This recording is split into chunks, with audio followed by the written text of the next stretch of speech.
There we go. Good afternoon, everyone. Hi, welcome to this month's Grid Talk. This one's about with Network Rail, and we're just going to go through the Digital Pace Index, which is the first public read-only platform for methodology. So there's a lot to get through. It's a great session. So yeah, really looking forward to this. For those that are new to MethodGrid or new to GRIDtalk, this is just our way of sharing best practice on P3M capability development. And we run a GRIDtalk every month. I'll signpost it now. I'll do it at the end as well. So next month's GRIDtalk is a follow-on from the Senior User Forum, which I think the link for the to sign up has just gone on the chat. Following on from the Senior User Forum, we did a session on what the future of lessons learned looks like, with a combination of playbook technology and AI.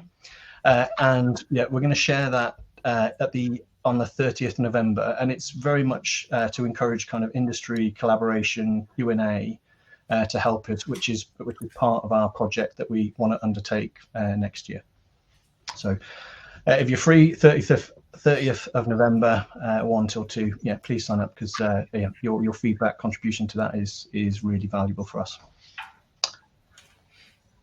Introductions. I think looking at the attendee list, I think most of you know me, but if you don't, I'm Pip Morpeth. I'm Head of Professional Services for MethodGrid, and I'm delighted to be joined by Emma. So Emma, do you want to do a quick introduction?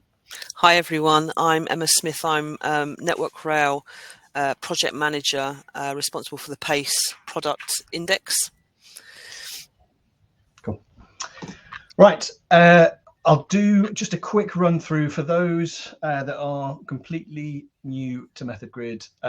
I'll just quickly run through what is MethodGrid and the problem that we try and solve and how we do it. The main problem we help organizations with is helping them reduce the cost of poor quality that comes from inconsistent project service delivery. I won't go through all of those pain symptoms 1 to 8. I'm sure if you've worked in project delivery, professional services, some of those will be you'll have experienced around inconsistent service delivery, teams tripping over each other, reinventing the wheel, and yeah, staff taking a long time to work out how to get things done within the organization. Those key pain symptoms, our belief is they're caused by 4 key pillars, which is fundamentally 1, to reduce cost of poor quality. It's about you have to provide people with a method and provide clarity on that approach. That's the first point. And that's a mix between we don't have one to we've got a massive blown SharePoint that nobody can navigate through and understand. I think everyone faces the challenge with compliance with methodology. I think the phrase is, I just feel like it sits on the shelf. Don't feel like teams are using it properly, and I can't really tell you if they are. So method compliance is the second piece. Also, I think the challenge with compliance is also ensuring people feel that they can tailor it and right size the method so they can take more ownership of it is key really to driving compliant behavior.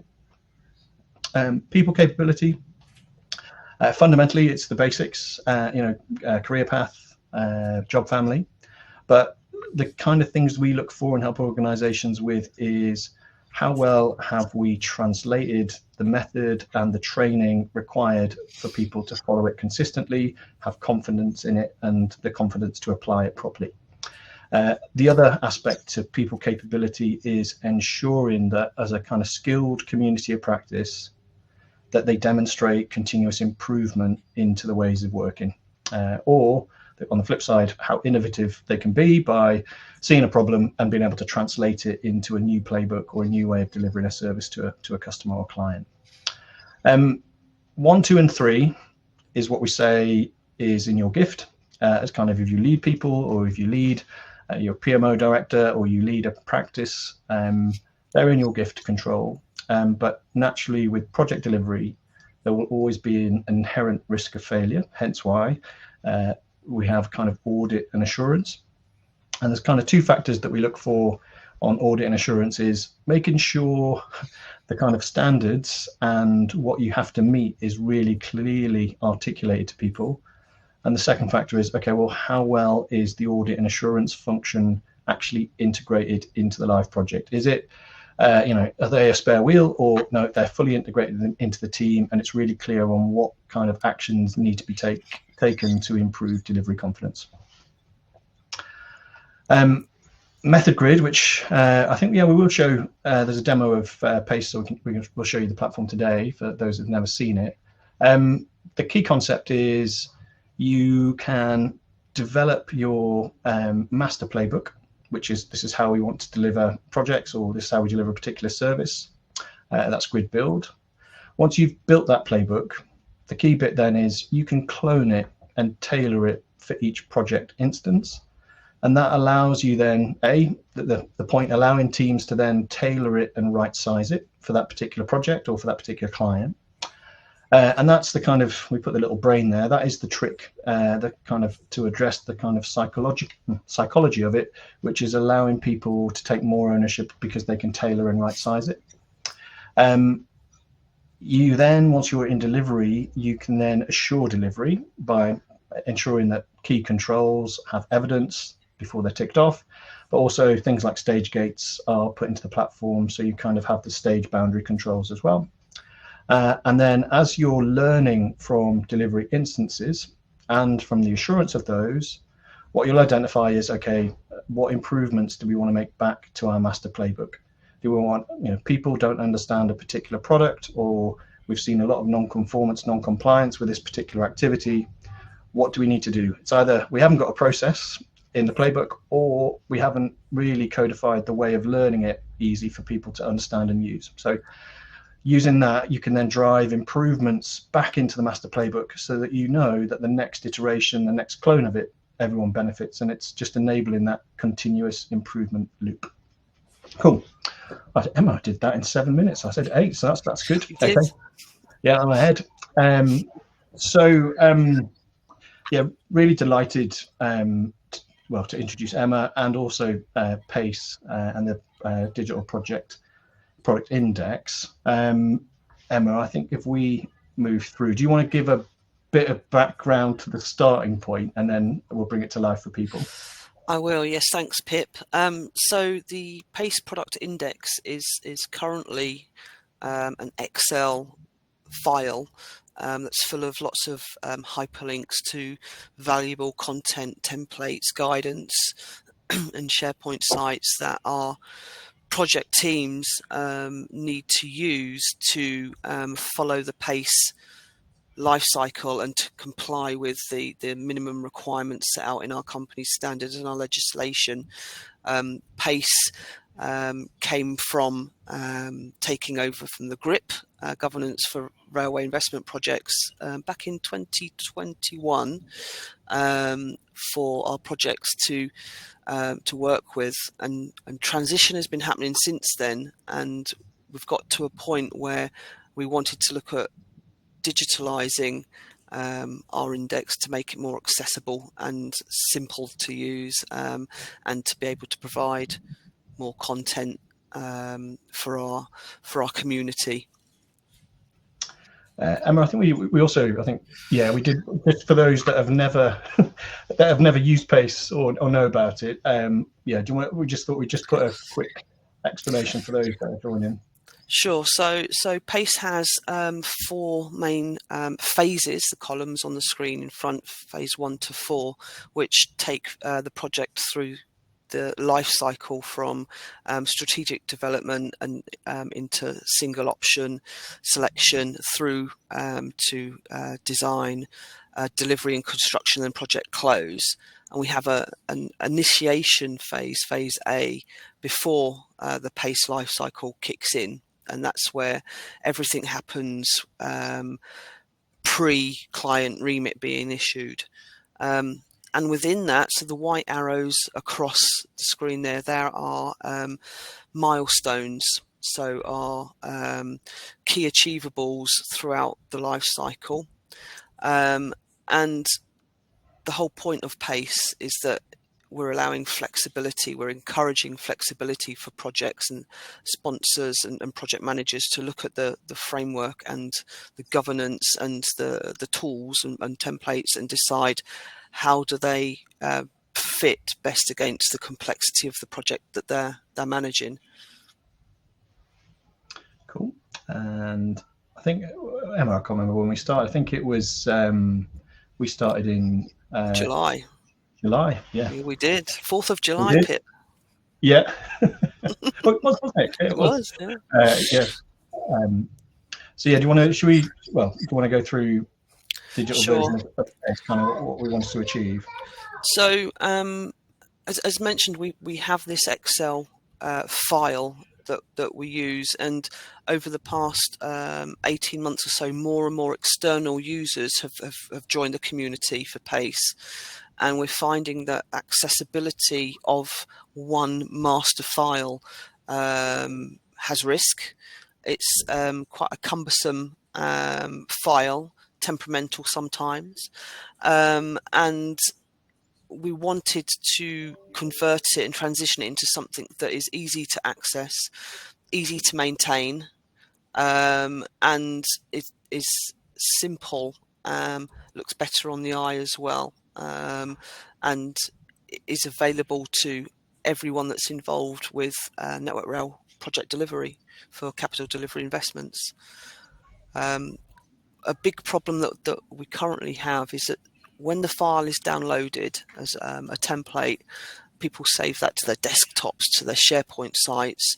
And one of my key responsibilities is to keep that content updated on the template.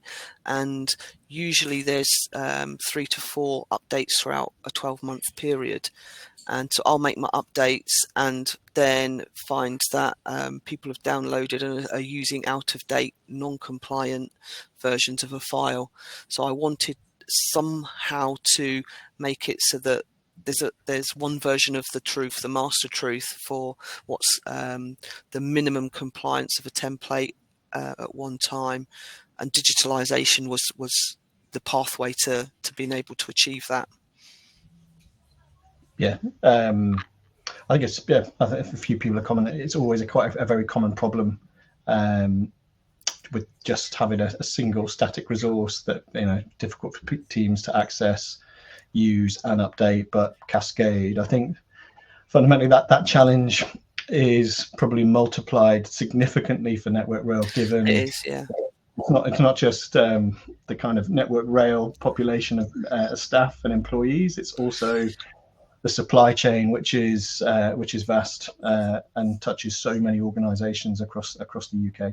Exactly, thousands and thousands and thousands of users that need to access the information. So big task.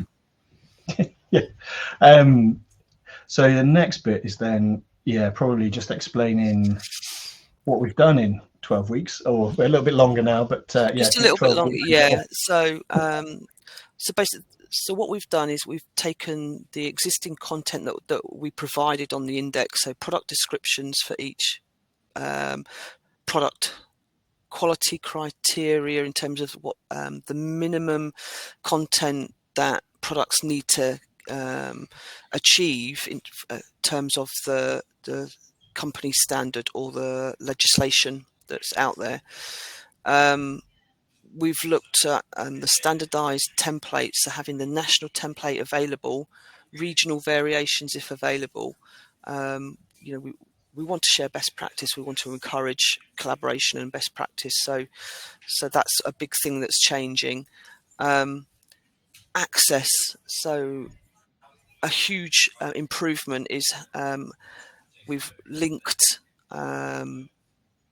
our build to the relevant standards, Network Rail standards.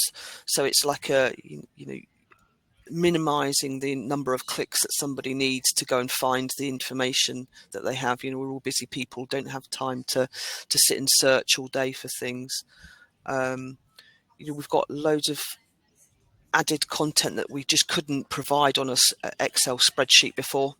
Hints and tips, key activities, and overall, one of the massive things that we wanted to achieve, and we have been able to, which we'll show later, is making the content accessible to different learning styles, and accessibility and inclusion was like I say a massive thing that we've improved upon for the content that we had from just one Excel file.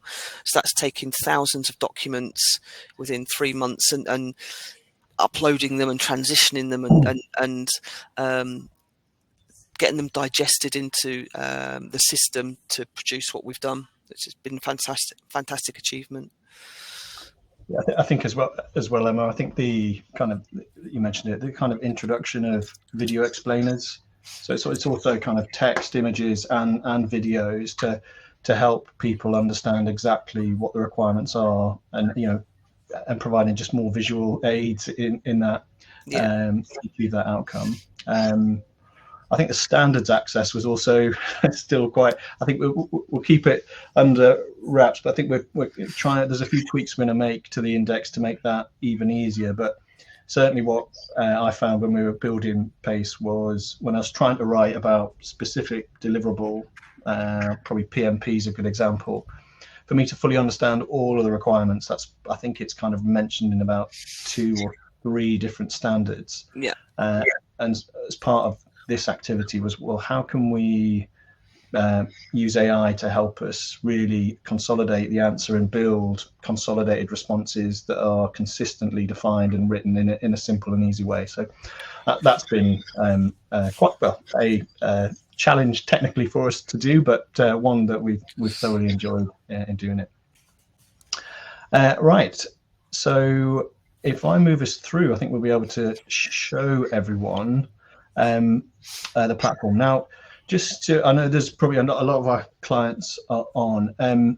Read-only is a new feature that we built specifically for sort of large enterprise clients that want to showcase and just show the methodology. It's not and I know when we were at the Senior User Forum, a few were confused about why would you do it in read-only, because essentially the core value of the platform is being able to take the playbook and then clone it and then use it for actual track and delivery of the project and monitoring compliance of every project against the method.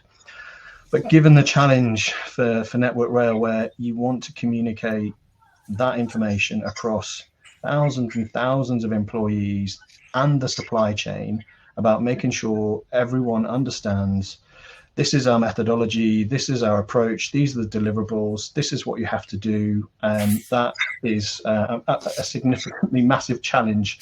But also I think we were really delighted with it, because it is something we're really proud of building, because essentially it's a showcase to the industry of how can you help one of the largest infrastructure organizations in the UK communicate methodology to everyone that needs it, and ensure, really, I suppose the key is ensuring that they've got access to the information they need when they need it, which was key. So if I give you just a quick tour, and I think, Emma, we've still got a few SME reviews to get before everything's ticked off, ready for launch. But this is currently, if I switch to this, hopefully, so this is read-only version of Method Grid. I'm just going to navigate around. So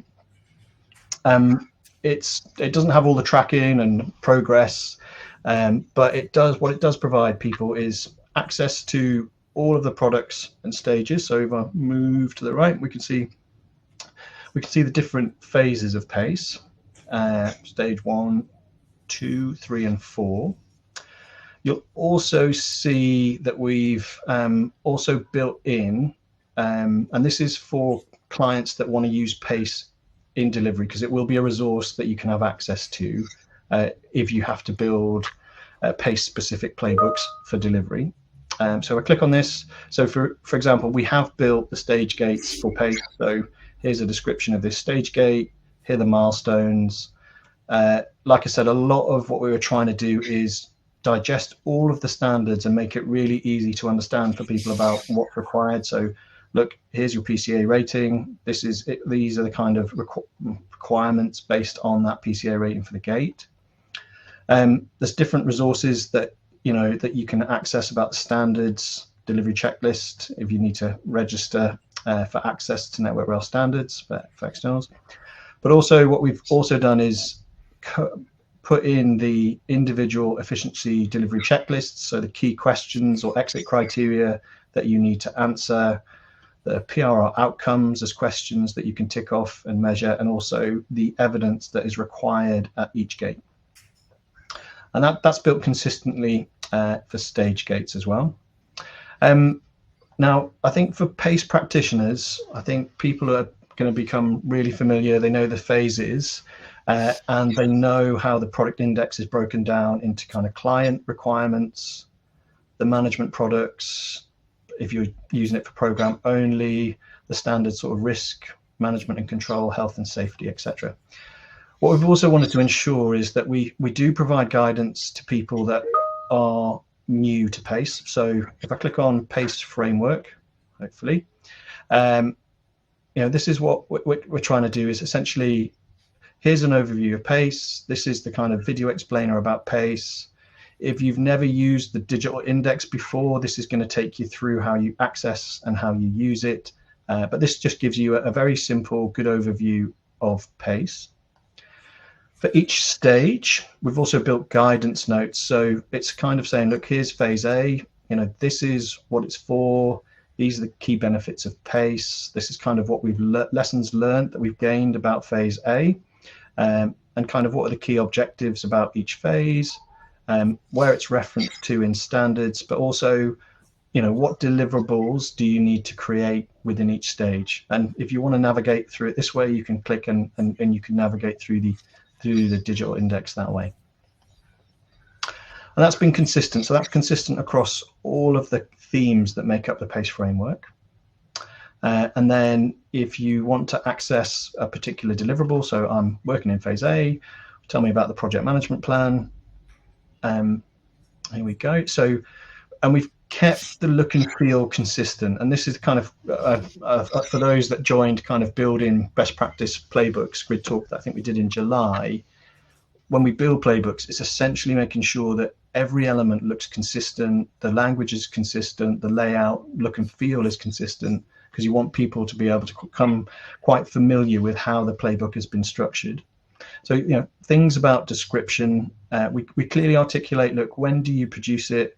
When is this product updated across the different stages of the life cycle? We have put in key activities. Obviously, for read-only, users can't interact with these, but we do provide descriptions of what are the key activities.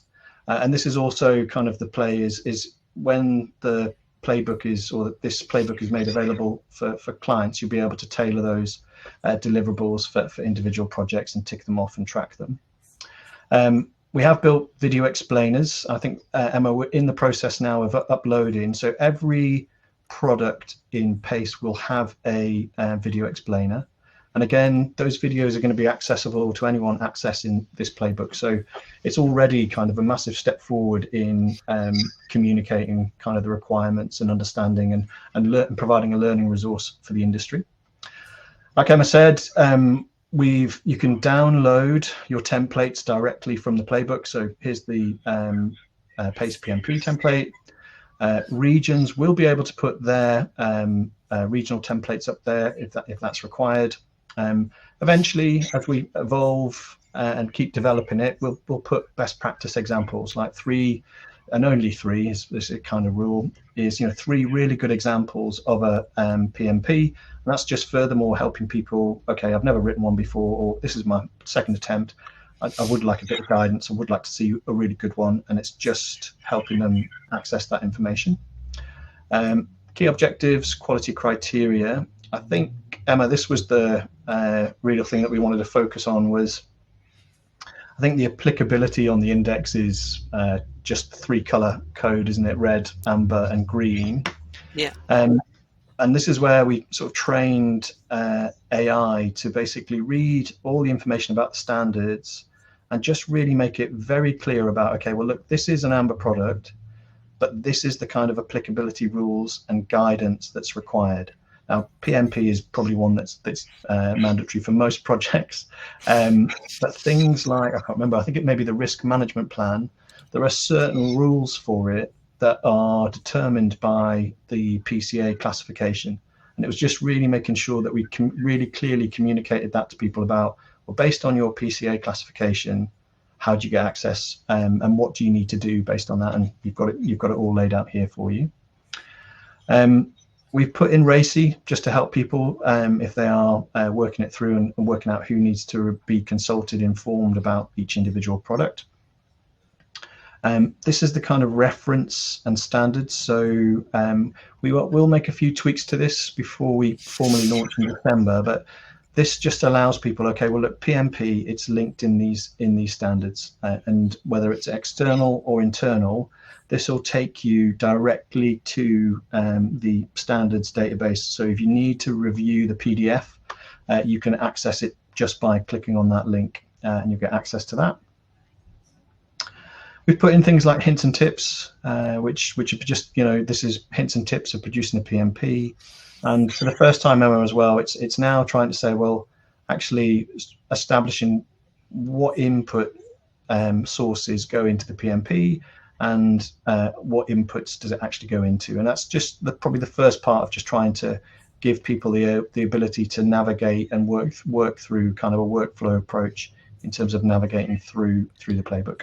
For me, that was one of the key things, Pip, that I wanted to add was the relationship between products, paste products, just to give that extra confirmation of the process of the life cycle and the information flow throughout the life cycle, and the importance of what information is needed to be able to achieve the next document or part of the process that there is. So I'm really happy that we've managed to achieve that on here. Yeah. And I think there's probably a few more tweaks that we'll make. One of the other things that we'll signpost, hopefully scroll down here, is also if there's specific training courses that are available or relevant to that product or to that particular theme, we'll signpost the links to that as well, so that the key focus for us is making sure that you're never kind of three clicks away from the information that you need access to help you do something. And I think as well, there's if you need further guidance or further information, the individual from Network Rail that owns that particular deliverable or product will always be referenced here. So you kind of, if you've got questions about it, or if you need to make a change or suggest a change, you've kind of got that process there for you. And we'll also track that version control and history if we make changes to it. And I think this one will delete, won't we, Emma? This is us. This is our kind of internal controls that we're using just to make sure that everything is audited and compliant before we release the playbook for every element. You will also, I know, Emma, we built this as well, you'll also be able to print. So if you want to print, you can print this element off in a PDF format and share it with people if you want to do it that way as well. And I think as well, you can print the entire playbook as well for people to use as well. I think probably, Emma, that's probably us really on just giving a sort of demo for people, just understanding pace. There will be time for questions and answers at the end, and I appreciate this one is going to generate a lot of questions. So guys, as we go through, there's a few more slides. We're just going to talk about some of the sort of key changes. Please feel free just to put some questions on Livestorm, just to put that on when we get through the final bit of slides. We'll just we'll go through that. Let me come back here.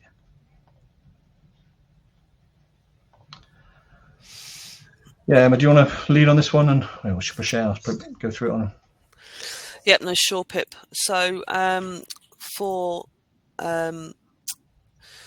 collaboration within Network Rail, currently we're split into regions and functions in the devolved model, and the majority of collaboration for for PACE and projects is across working groups. So working groups for engineering, health and safety, sponsorship, etc. So trying to improve collaboration and sharing best practice on our new digital platform has really been important to ensure that there's a place for any updates, changes, best practice, sharing guidance. All of that can be housed on our elements, and I think by visually having those kind of things there, it encourages that behaviour as well that we really wanted to improve and develop. You know, the point of the product index is to make sure we're providing project community and sponsorship community with the tools that they need to complete the project life cycle. So the best practice and collaboration sections on our elements are really vital, really, and like you mentioned earlier, Pip, will be spending some more time in the future fleshing those out once we can get some really good examples. Yeah, and I think Emma, like, this is I'm sure some of the clients know this is the first iteration of the playbook, and I think it's now just in pilot.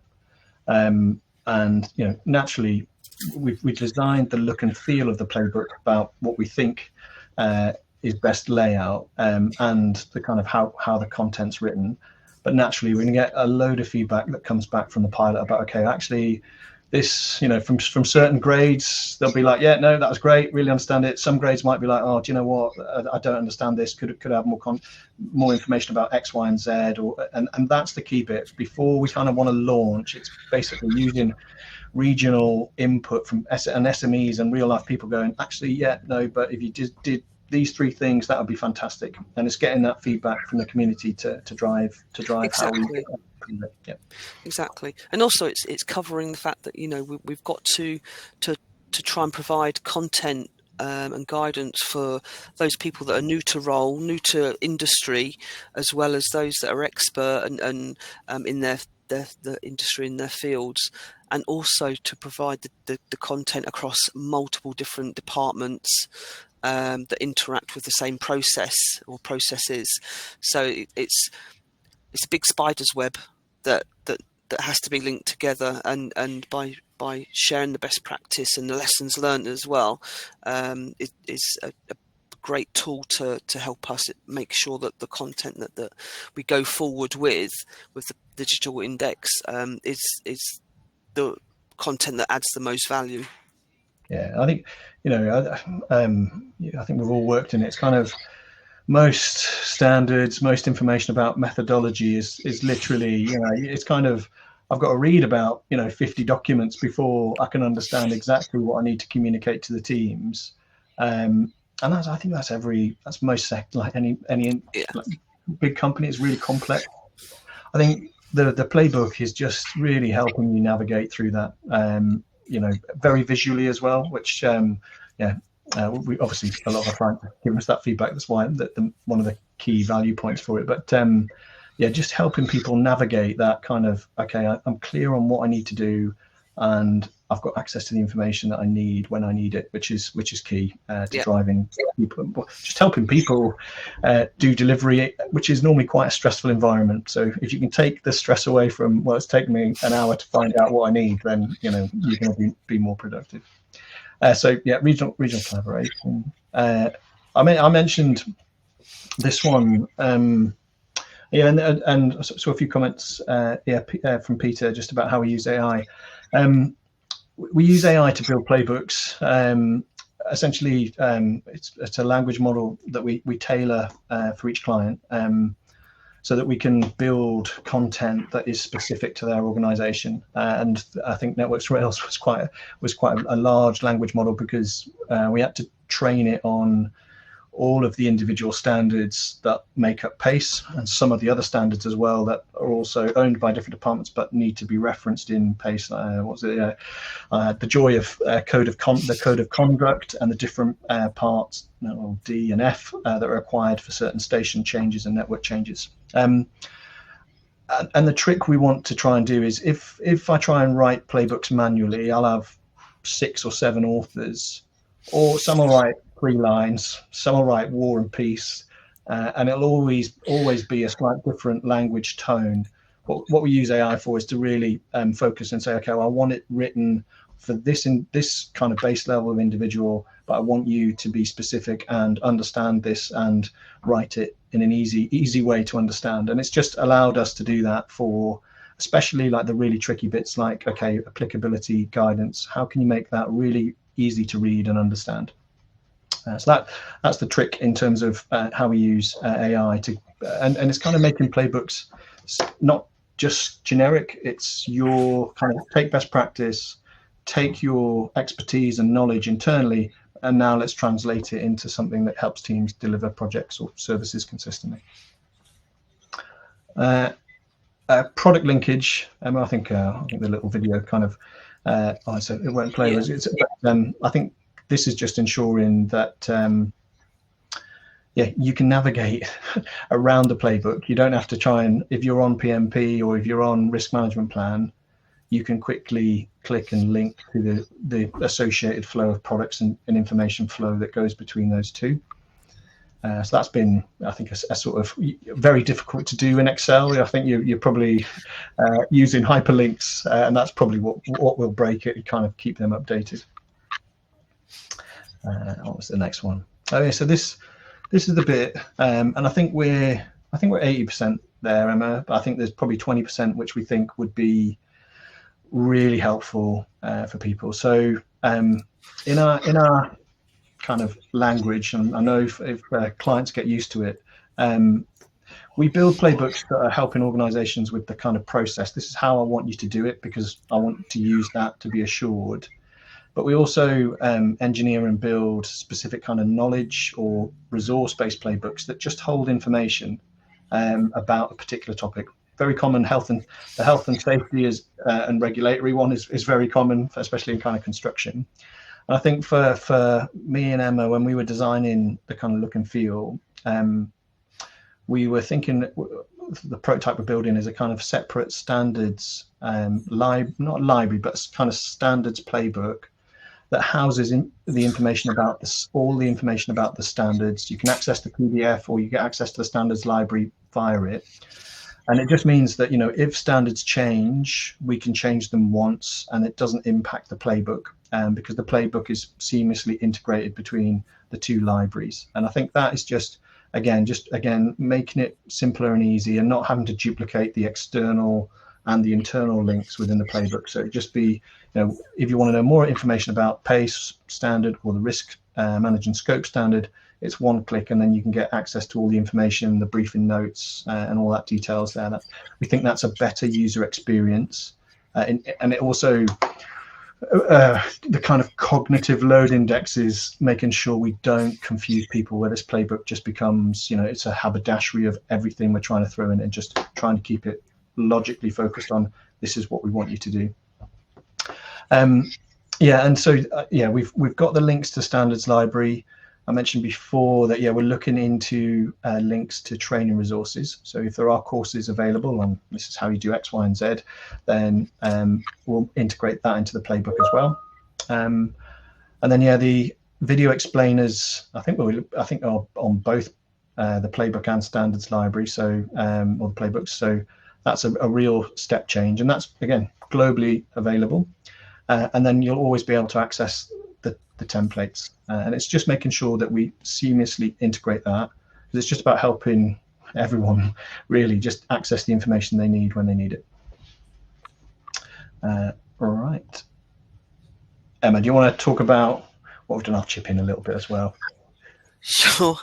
Like we mentioned earlier, Pip, that we had our kick-off meeting the 4th of July here in Milton Keynes, where I'm based, and I'm pretty impressed at at where we are now after 3 months. We'd done the build within 6 to 8 weeks, and the rest from pretty much late August through to end of September has been about the content transfer checks that with AI. Making sure that as you mentioned, the terminology is correct, and that the way things are written are not in complicated rail industry speak, network rail speak, that they're clear to everybody. We've used Method Grid as our planning tool for the project, which has worked really well. For the actual products, we've used, which you saw a little hint of earlier on the demo, our content development checklists, as it were, between the Method Grid team and the Network Rail team that we've had to help with the content checks and reviews, and that's worked extremely well, so that the things that we've agreed as responsibilities across the team, we've been able to maintain those through using Methods Grid tasks for our content control. So we're at the stage now where we went into pilot 2.5 weeks ago now, with representatives across all of the regions and external industry suppliers as well. There's about 50 piloteers, as I call them, and we're getting some really good feedback. There's been no issues identified so far, so that's good. And yeah, the video explainers that we're working on, they should be ready anytime now, and I'm pleased to say that the plan is for those is that we're going to have some sign language supplier add content to those videos to ensure that they are accessible to everyone, and then they'll start appearing on the master grid over the next probably 3 to 4 weeks now. But yeah, we're still planning for December, around about mid-December, official launch and national rollout. So not long now. I think I'm more excited about that, Pip, than I am about Christmas at the moment. But but yeah, so it's been a massive achievement with the amount of content that we worked with to get to where we did by mid-October was phenomenal. And a lot of that was the teamwork and the understandings of the responsibilities and what each other needed, really, to achieve what we did.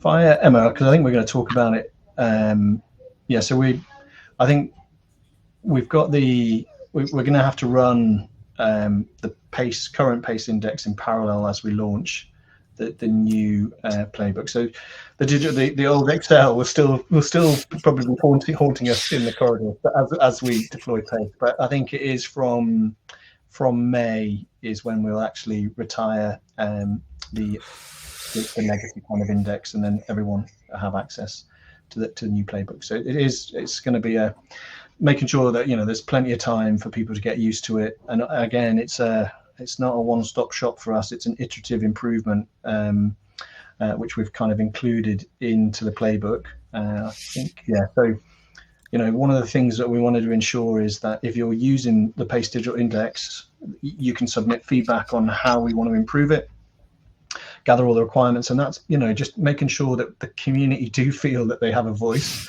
and we can get access to it. We can again learn about what tweaks we want to make. And then be structured in how we control the release to everyone for that one. And then Emma, I think, because I want to give time for questions, the last one is probably just a quick run through the kind of key lessons learned, kind of what went well, what would we do different. And this is really important, Pip, because we'll have a full lessons learned later on, but initial thoughts, the success, especially for the timescale that we've achieved, for me is the the speed at which you and Alice and Luke have picked up the knowledge of pace. You know, I am joking to everybody, but I'm quite serious, really, that you are now a guru of pace, Pip. Yeah. And that's been important, and you know, massive topics to get your head around, to understand and advise us then of how to present it, how to utilize that content. So that's been really successful.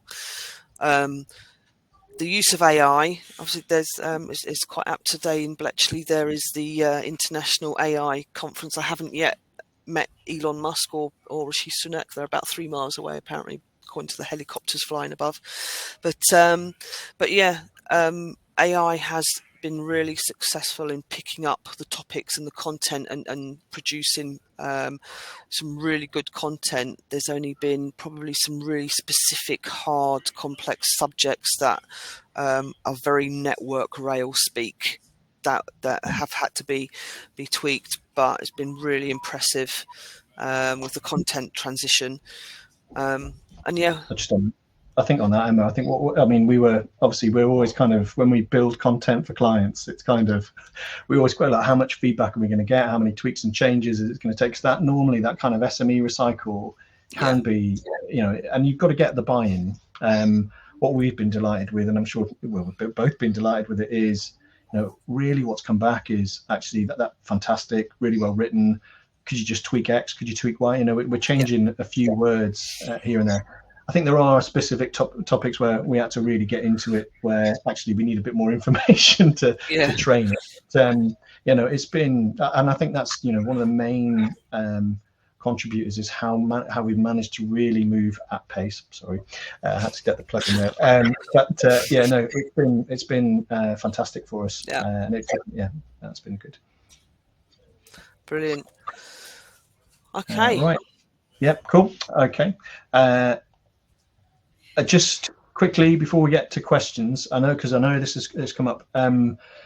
Similar, obviously, for customers, for Method Grid clients, obviously a lot of you work with Network Rail directly, and you will want to be able to build, to take Pace Digital and build your own kind of version project delivery method that kind of adds in kind of your own controls deliverable for it, or represent the scope of the project that you're delivering. When we're ready to publish, it will become a resource available within the store, and you'll just be able to quickly clone that playbook, and then you can start to tailor it for your individual project. Or if you want to try and join Pace in with your existing project delivery method, you'll be able to reuse those assets. And again, you'll have access to all of the templates, all of the video explainers, etc. as well. So it will be a really powerful resource that will complement your own playbook. Okay, and yeah, so obviously I think it for everyone, there's a lot to digest. But yeah, very, very happy to take some questions now, if you'd like to. I'll just scroll through and see if there's any in the chat. So I think if I take one, Duncan, good question. Do suppliers, e.g. Atkins, Balfour, have access to this? I think at the moment it's not. I think there may be a few, I don't know, I can't remember, but it's from December is when we start to make it fully available to industry. Yep, so at the moment, Pip, there's identified piloteers, some of which are external users from that regions have identified. So I'm not sure at the moment if Atkins and Balfour, etc., have got those early access permissions. But as of national rollout, yeah, external suppliers it will either be invited through their regions and regional reps and contacts, or they can go to the Pace SharePoint site, or email the Pace at networkrail.co.uk requesting access. Cool. Yep. So yeah, very. I think, and that's probably. I think we're really excited. I mean, for Christmas for us, Emma, it's kind of launching this as an industry-wide resource, and I don't think I've not come across I kind of watch the playbook, the world of kind of method, kind of our life. But I really do think, I think this will probably be the showcase to industry about how you actually communicate a methodology for an industry or for a particular sector, especially in terms of equipping people with the knowledge, videos, access to templates. I think is actually, I think it will be, an industry showcase that it's been a very honoured and very privileged to build, but it has been a fantastic project. I'll just see if there's any other questions. One from Gary. Gary, I understand the confusion. Some of it, and I can understand when we did this at the senior user forum, some of our clients were like, why would you use read only? Because we use Method Grid to build the methodology, so we have it, and then we clone it and build it and track and deliver projects using the playbook that's to it. But I think the challenge we wanted to help Network Rail with on this one was actually, I want to communicate methodology to thousands and thousands of people and suppliers. So when we need something there first, with the view that we then move some of the regions onto the full sort of the full-blown version of Method Grid, which allows them then to basically build sort of, I think we're coming up with the phrase as kind of pace local, which is a local playbook that regions can then use and then track delivery for each project. That's certainly down the line for next year. The key for us as well. Let's make sure we've got a phenomenal kind of playbook, all the knowledge, all the training, all the templates sorted, so that journey is a lot easier for that. I think a very good question. So how do you manage the business change and engagement with such a drastic change to process? That is a big one, Yvette. So yeah, not only have we got national rollout internally, but we've got external providers to roll out to as well. So that is the challenge. So throughout December, January and February, we're planning on doing almost daily, bar Christmas holidays kind of thing, sessions that are officially invitation only, so that we can do regions or suppliers as bulk, as it were, but then also to have drop-in phone-in sessions like on the call for people that have specific questions or want a bit more understanding. There's a lot of people to get around. It's going to take a while, which is why we've kind of allowed the Excel file running parallel until like the middle of next year, before we retire it. We're looking at national comms packs. We're putting those together as well. So we're going to be providing lots of information to get around as many of those thousands of people as possible as quickly as we can. Yeah, Peter just throwing having super users as well, using the kind of regional super users as individuals that people can go to. That's kind of every deployment we do of Method Grid. Normally, it's the key is setting up those kind of key individuals that can help people adapt and use the platform and understand it. I think we probably will build is kind of a very simple e-learning course that you can access via the playbook, that kind of, if you don't know how to use this tool as well, you've got more learning assets to help that. I think the key bit is try and make it a repeatable habit, is make sure people have got the training and knowledge and access when they need it. And being a read-only playbook should be a lot simpler for getting the understanding of how to, where to, kind of questions than the functional playbook. So we've done a little video as well that's available, or will be available on the PACE site of what to expect when you first go and have a look. So we'll use that as well. Cool. Okay. I'll call out any other questions from the group. I'm just going to do a quick scroll. Richard, yeah, we will. We always share the slides, and we always share the kind of recording with that everyone joins GRIDtalk. So it'll be on YouTube, and if you joined, and even if you haven't joined but you signed up, you'll get access to that, so you can have access to the slides and the video. Right, I think, well, I'll draw it to a close. There's a few bits of information I just need to sort of go through, but Emma, like I said, thank you so much. And it's from us personally, it's been an absolute pleasure to do this. We've really enjoyed this project, and we're really proud of what we've built, and probably more importantly, how we've built it together is probably more the experience. So just a bit of news and resources, bit of a new section for GRIDtalk.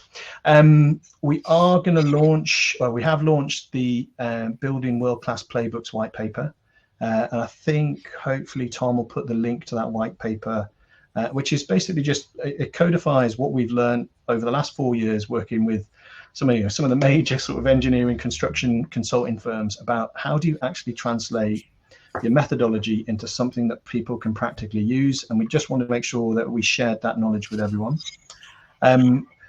For those that joined the Senior User Forum, we did 2 sessions on how do you systematically develop capability. There's been a lot of interest in the capability canvas that we took people through. We will be releasing that this month, so you can, if you want to do a capability uplift project, then you can use the canvas. I think we probably, if we push ourselves, may launch a resource in the platform to allow you to plan it as well. The other major for us is we're at the Project Controls Expo next week, which is in Wembley on the 7th and 8th. So appreciate if you guys are there, and I know a number of our clients will be, so please come and say hello. But if this has been of interest, myself, Dom and Rachel will be there, so please, pop over and say hello. It'd be lovely to meet you all. And we're also this month very close, I think we're a few tweaks away from issuing it for consultation, is we're going to launch the white paper for Lessons Learned version 2. And that'll go out, and please, if you get the invitation to participate in the consultation, your feedback is phenomenal for us. It really helped us with the playbooks white paper, and that will be this month actually, on the 30th of November. I think Dom and Mark will be hosting that one, and going through what we went through at the Senior User Forum about what does the future of lessons learned look like if you have playbook technology. If you've got a playbook and you have lessons learned, can it essentially ingest all your lessons learned and actually signpost when a lesson is actually relevant to be played? And there's a few examples that we've done, but this is really helping us shape the kind of industry research project that we're undertaking in March next year. So please, the early collaboration is really what's key. So if you do have spare hour, please come and join us at the end of this month. And that, I think, draws us to a close. Quick one, if you want access to those resources, and we do push out quite a few resources, the easiest way to stay connected to that is just follow us on LinkedIn, because we'll always push them out on LinkedIn. But I just once again sign up. Thank you very much for everyone that joined. Thank you very much for your time. We really appreciate it. And Emma, once again, just thank you so much for giving us the time and taking us through this today. Okay. Thank you, Pip. Have a stormy, probably looks like it, weekend, but look forward to seeing you at the next GRIDtalk. All right, take care, everyone. Bye.